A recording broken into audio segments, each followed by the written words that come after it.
มากินเท่าแรกนะไม่ว่าแกงเฮ็ดก็คือชวนและล่ะกินนี่นะ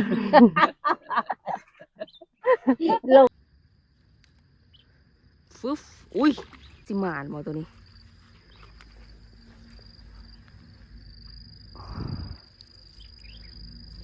ฮึบอุ้ยหมานเฮ็ดบดธรรมชาติออกหลายขนาดเลยพี่น้องมื้อนี้ก็เลยว่าสิแกงเฮ็ดบดแซ่บๆพี่น้องนี่นะสู่ครอบครัวกินเนาะฝนตกแล้วก็อากาศมันร้อนแห้งพี่น้องเฮ็ดบดก็เลยออกหลายเนาะในช่วงนี้ค่ะเฮาก็เลยว่าเฮ็ดเมนูแซ่บๆกินกันนะมาก่อนอื่นสิใส่ข้าวเบื่อลงไปก่อนพี่น้องข้าวเบื่อแล้วก็ลูกโดดเนาะใส่ลงไปเลยข้าวเบื่อน้ำยานางพี่น้องใส่ลงไปเลย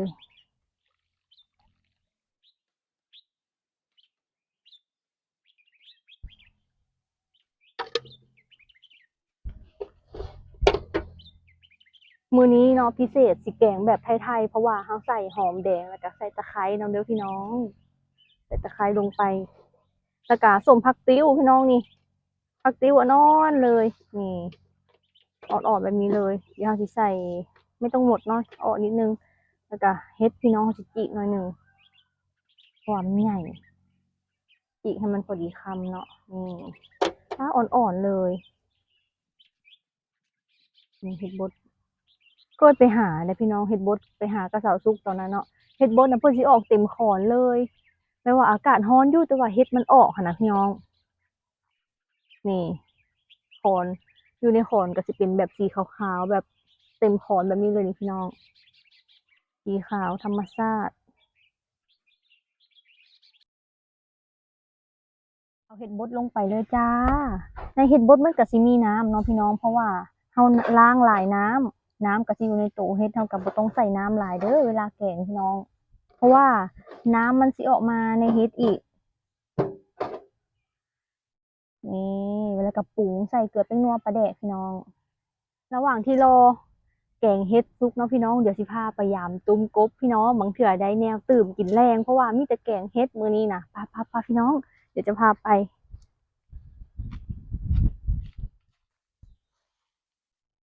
น้องมะม่วงอันนี้คือมะม่วงที่เฮาปลูกจากเม็ดเนาะเพิ่นว่า5 ปีมันจังเป็นมากแต่อันนี้หาประมาณ7 ปีแล้วนะหนู7 ปีแล้วพี่น้องหาก็ออกดอกนี่นะป้าปีแรกเลยได้นี่หาก็ออกดอกพี่น้อง 7 ปีล่ะ3 ต้นเนาะเป็นมะม่วงแก้วขมิ้น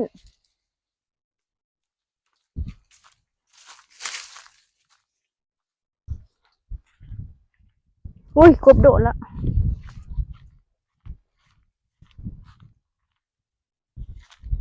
มีลุ้นอยู่บ่เนาะ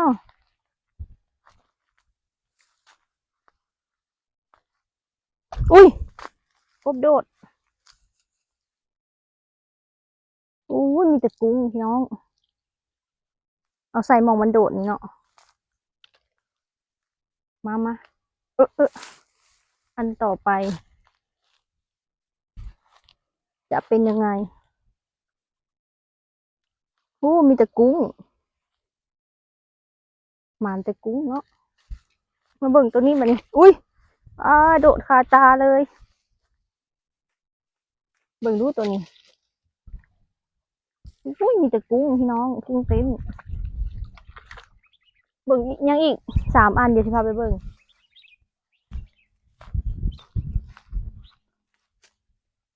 โอ้ my god อุ้ยตัวน่ะคือพี่น้องมันคือติ่งอ่ะแม่นบ่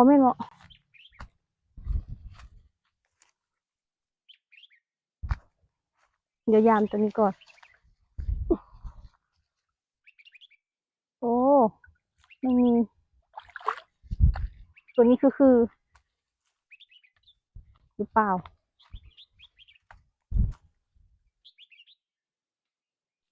อุ้ยเอาหนึ่งกบคือออกขาดบอกกบคือโดดออกอู้มันขาดไหมนี่กบหลุดเลยมันหนันขาดมองนี่มัดใหม่มันมีหมองขาดโอ้ my god ขาดได้ยังไงอ่ะงงมาก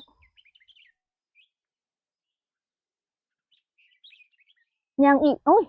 ตัวยังอะนะฮะอังเปาไปจัดการแล้วโอ้พี่น้องกบหลุเลย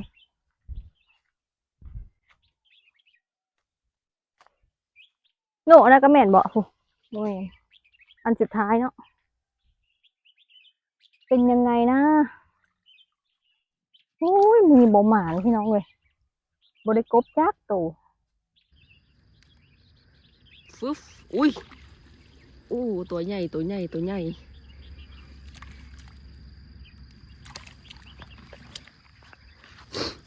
ตัวสีดำเลยพี่น้องอึ๊บอื้อหือตัวนี้มันตีนยุดๆพี่น้องเบิ่งเด้อดิเบิ่งเด้อมาเบิ่งน้ำกัน ว่าสิหมานบ่ตัวนี้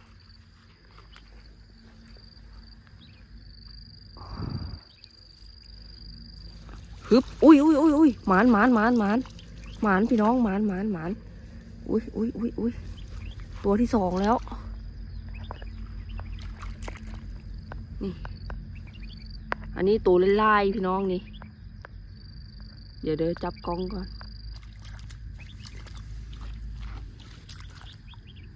นี่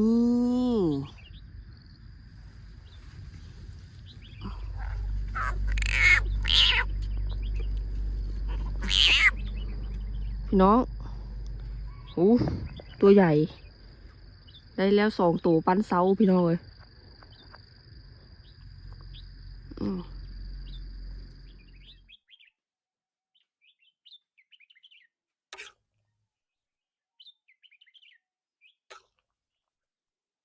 สุกแล้วเด้อจ้าพี่น้องมาเด้อมากินน้ำกันเด้อพี่น้องเลยใส่ผักสะแงงรสคือกับตัวแกงหน่อไม้ใส่เห็ดเลยพี่น้องผักอีตู่กะปลูกไว้ผัดแกงดุโพดพี่น้องเอาไปใส่แกงดุแล้วป่งน้ำกับบ่ทันผักอีตู่กันได้เนาะก็เลยใส่เป็นผักสะแงงจ้ามือนี่อ้าวหอนๆพี่น้องเดี๋ยวสิปล่อยให้เพิ่นเย็นจักหน่อยเนาะมื้อนี้ก็คือตอนแรงค่ะฝนหายิบๆๆคือสิตกค่ะบ่ตกได้พี่น้อง แต่ว่าทางนครพนมนี่ป๊าดตกบ่แห้งพี่น้องทั้งลมทั้งฝนเนาะผ้าด่างผ้าเหลื่อมแต่ทางนี้ค่ะก็ยังมิดอยู่คือแต่ว่ายังบ่ตกพี่น้องมื้อแรงนี่บ่สิตกเนาะ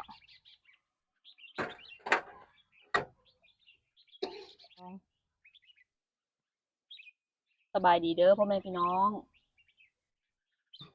สบายดีพี่น้องเอฟซีไทยซีลาวซีต่างประเทศมากินแกงเฮ็ดตอนแรงตัวเกี่ยวเฮ็ดแกงเฮ็ดสุกินแกงเฮ็ดฝนบดตกกี่นี่เนาะเฮ็ดบดออกเนาะฝนตกแห้งบาทเดียวพี่น้องเฮ็ดออกเต็มตลาดเล เท่าไหร่ยจะซื้อค่ะเท่าใดเบิดนี่ค่ะ50,000 50,000กีบพี่น้องโอ้เพราะว่าแถวหัวเฮาเนี่ยมีคนมาเก็บแล้วพี่น้องก็เลยว่าให้เพิ่นเก็บซะพี่น้องเอ้ยเอาแม่ลงมือเล ไป ย ตลาดถุงละ40 บาทพี่น้องอืม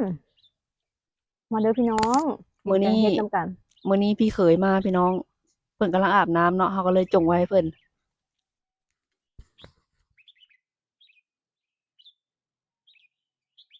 แม่แม่นไผซื้อยายบุญมีเนี่ยยายบุญมี คือตอนนี้เนาะพี่น้องน้องน้อยก็รู้สึกว่าดีใจหลา เฮ้ย ย จะมาเอามาแม่แก่เอามา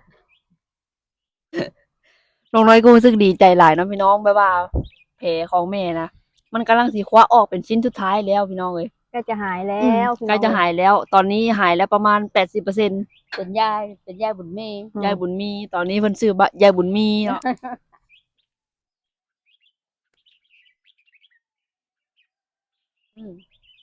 ทุกโยชน์พี่น้อง เฮ็ดบดพี่น้องเอ้ย เท้าหายแล้วซ้ำสิไปใส่กับแม่ไปเที่ยวบ่อนนั่นบ่อนนี่ไปเลินในบ้านกะลำสะก้อนช่วงนี้บ่ได้กินปลาร้าเด้อพี่น้องไม่ว่าค่ะแล้วก็ไม่ได้กินหวานกินข้าวสวย ที่เบิกแกงตัวแซ่บไปได้ค่ะแซ่บนะตัวนี้ตัวแซ่บ แต่น้ำปลา อดเอาก้อนเศร้าค่ะแล้วสักทีอื่น จะหมดแล้ว เต็มแล้วก็พ่นทิ่ม อาหารอยู่โรงพยาบาลยังเต็กพี่น้อง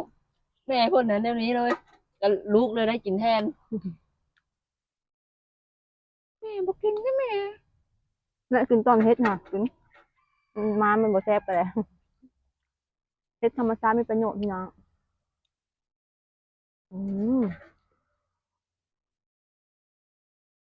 ส่วนระบบแม่ค่ะ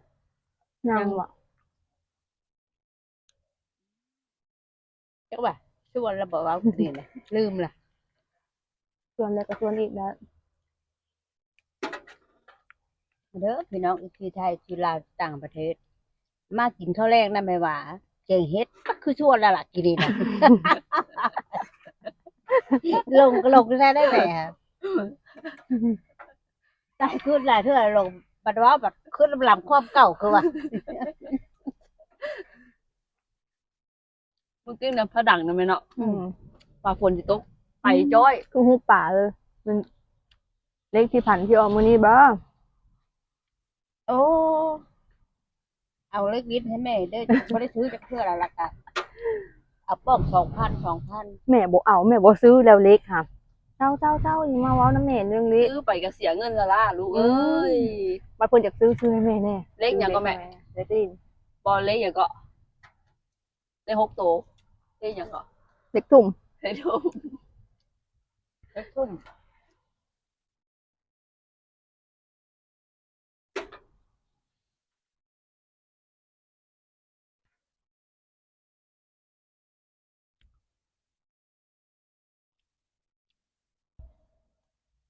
มีวิตามินเห็ดธรรมชาติไม่ได้ใส่ปุ๋ย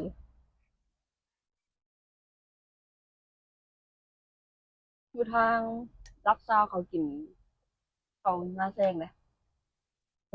อยู่ท่าน แข็ แข็ ง ง อืมนั่นคือแข่งของนะแซง เพราะว่าเล่งปุ๋ยเล่งน้ำมันบ่เป็นฤดูกาลมัน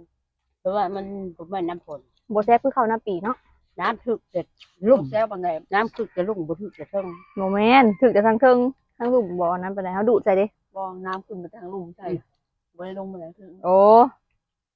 น้ำหนองดิ ไปลงมาจะมากเลยรถแข็งเขาเนาะ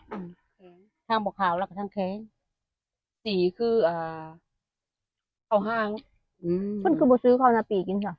ก็ซื้อก็ซื้อ แถวนั้นบ่มี อืม มีแต่เขาวให้ เขาให้แต่แซ่บ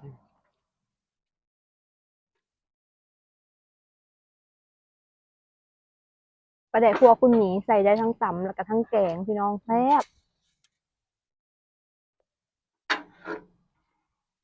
ตำกระปุ้นส่วนใหญ่ก็แซ่บเนาะปลาแดกเนาะ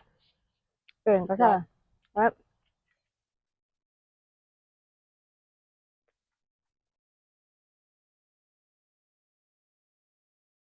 ลูกโดดหอมๆลูกโดด ยังหลับก็ตากปนอยู่ อืมตำข้าวปุ้นผัดตำข้าวปุ้นตำมะฮุ่งเด้อคันบ่เผ็ดละปุ้นท้องรู้แต่ละเทื่อค่ะเฮาตำบ่เผ็ดเนาะแต่ละเทื่อแต่ว่าตำเผ็ด2 เทื่อแล้วบ่ได้ปุ้นท้องเลยแบบแซ่บแบบยุบบ่ได้เนาะแล้ว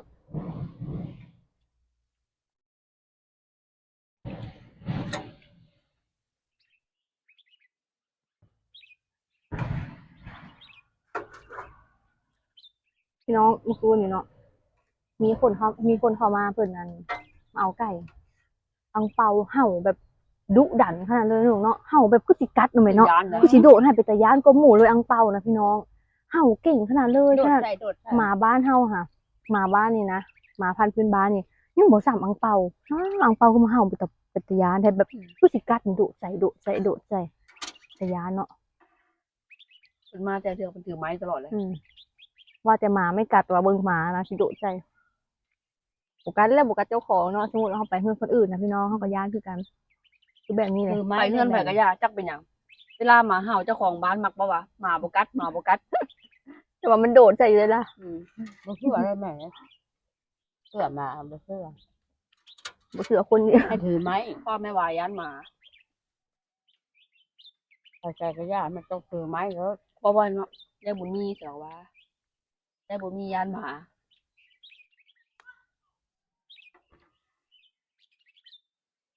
ทุบห้อง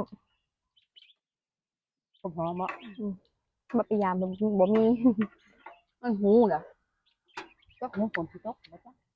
หูกุ่นของเฮาเลย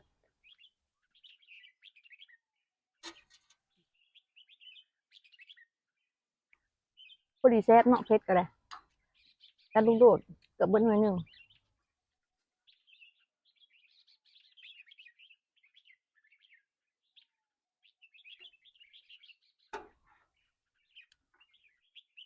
แซ่บๆพี่น้องเอ้ย คือบ่ได้หมังหม่วงมากินอีกบ่ ยันบ่ยังจะไปเอาอีกนี่จ้ะ เฮ็ดตู้ ล็อกไอ้ตะวุ่นเด็ก ไม่ว่าปะเฮ็ดตู้หมังหม่วงใหญ่นะพี่น้องเอาไปฝากบ่อายเพิ่นดีใจขนาดเลยแม่หมังหม่วงฝากน้ำเพชรไปให้บ่อายอยู่กรุงเทพพี่น้องหมังหม่วง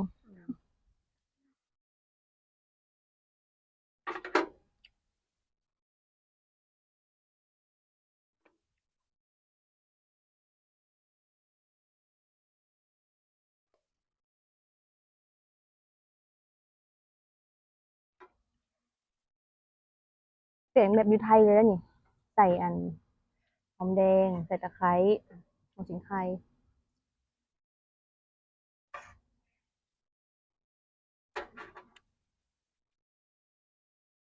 หนูกินในเบิด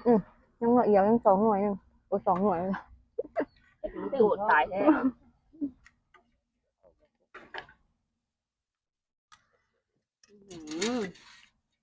very good very แซ่บ พอดีแซ่บจังเลย50,000กีบเบิดนี่